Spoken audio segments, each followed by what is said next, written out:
Back to something that we talked about earlier, memory loss. Do you find more male or female folk coming in with memory loss? Is there any? Interesting. That's very interesting. We are finding more male coming in with memory loss. However, memory loss is the larger population that's more apt to have memory loss is your older female population. And for a few reasons, women live longer than men. That's probably the largest reason. However, those that come into the center we're finding is more male. Why do you think?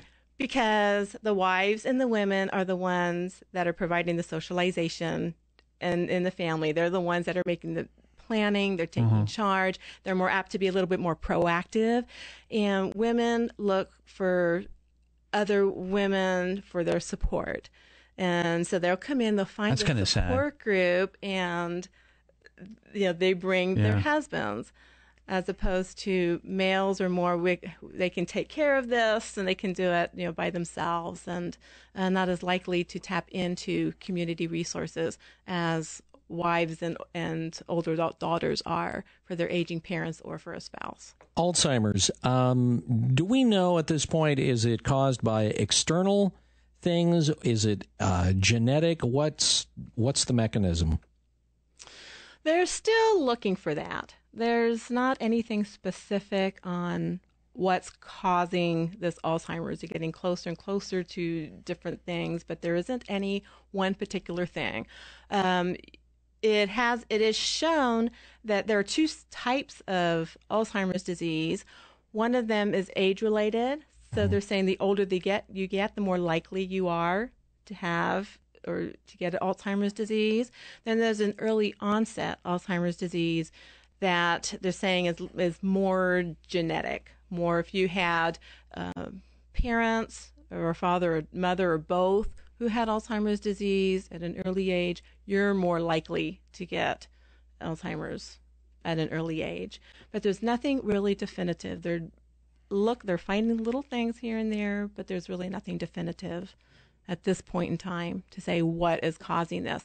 They do know that there's an accumulation of the plaques, the neuronal tangles and plaques, protein plaques in the brain that grow there for some reason, but they can't put their finger on exactly what's causing. I've seen, and I cannot remember the name of it. I've seen it on TV a couple of times. I think there's a new drug that's out that can help, I guess, stave off or lessen the effects of Alzheimer's. Do you know anything about that?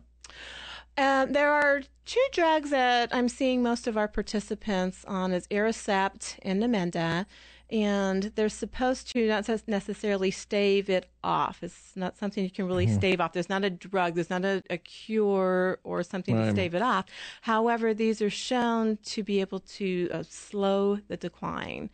So it'll slow the disease-building process for a period of time. So I think it's like up to 3 years or so that you're going to notice your greatest benefit for that. Almost a retardant.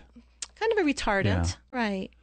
You guys have some special visitors coming up to the Adult Center today. Who's coming? We do. Who's coming we have by? the M's coming and Sluggo coming to the Adult Center today. Sluggo, if you're old-timer like myself and you haven't been to a game yet at PK, the new mascot. That's right. Who's got a little memory loss himself, but he should be there if somebody picks him up. Now, the entire baseball team is coming? No. We have just some of the players that are going to be coming in today. Only the important ones. There you go. Okay. There you go. And interacting a little bit with our older adults there, doing some wiffle ball games, and so it should be a fun time. They're coming at 11. Into Cascade Adult Center down at 996 Jefferson Street in Eugene. That's where y'all are located. Where we're located, okay. Right. Do you guys have a website? We do. We are at www.cascadehealth.org, and you can learn more about the Cascade Adult Center under the Center for Healthy Living section. Once again, that website is www.cascadehealth.org. Do you find caregivers that are going through, maybe mom or dad experiencing a little memory loss, is there a stigma? Are they kind of embarrassed, or is it one of those things where you finally acknowledge that something is going on, and that's kind of, I don't know, a part of you has to be sad at that aspect?